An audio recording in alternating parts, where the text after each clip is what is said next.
तो स्वागत है भाई मन के अनदर बकचोदी भरे वीडियो में। तो भाई अभी वैलेंटाइन डे आवत झाट।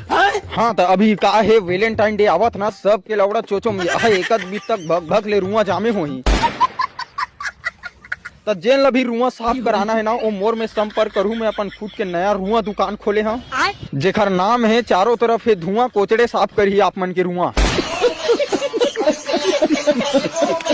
हाँ, मोर दुकान में आए से आप मन के एक दो चार फायदा हो जी। एक तो आप मन के रुआ बनी और आप मन के चोचोक फेसियल कर देबो। वो आप मन के ऊपर डिपेंड करते आप मन का चीज से रुआ साफ कराना चाहता हो। आप पत्तीम भी कर सकते हैं हमन, लेकिन ये लौड़ा पत्तीम साफ करत करत एक ठी अंडल भसका देबो।